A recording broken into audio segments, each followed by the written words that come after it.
Murray Freeman was one of those voters who experienced no wait at all. He's a 10-year resident of Austin and says that this election was an important one. So why was this election important for you? Well, just a chance to get someone with some international background, more sensitivity to world issues into power. So the presidential race was... Is actually the #1 driver, that's right, yeah. I'm not as informed locally as I should be. Who did you vote for today?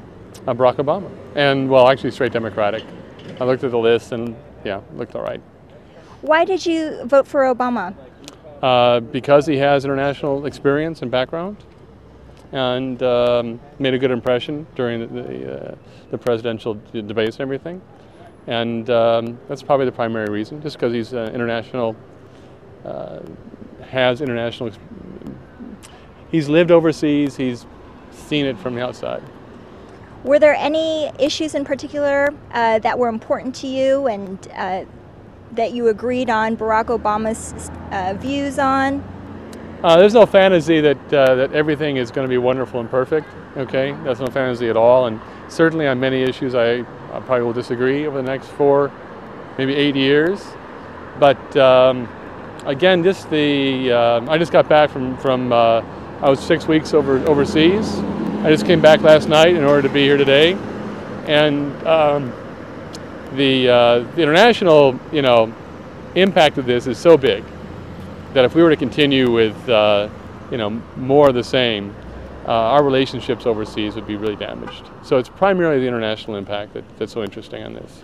Where did you come back from? I was actually in England. Before that I was in Switzerland and in Italy. So I've just been traveling, and everybody I've met has been, really enthusiastic, hopeful rather, about a change. Those abroad who you spoke with? Oh, consistently, yeah. Can you share with us what you experienced abroad and, the kind of reception, or not reception, but what people are saying about this year's election in the United States? Well, primarily they're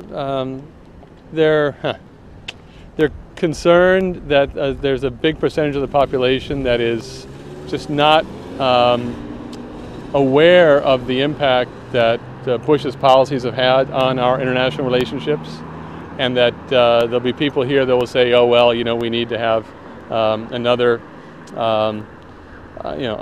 conservative guy there, and they're actually very concerned that there's enough people here to push this back into the same old pot.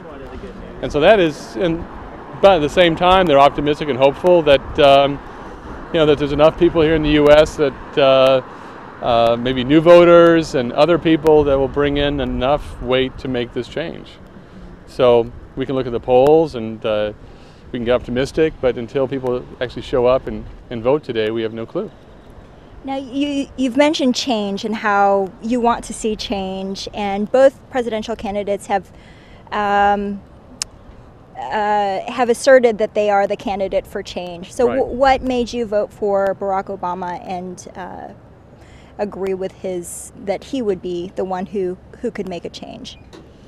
Well, of course, everyone's talked about change. That's been the token word here for the whole election. Let's just say that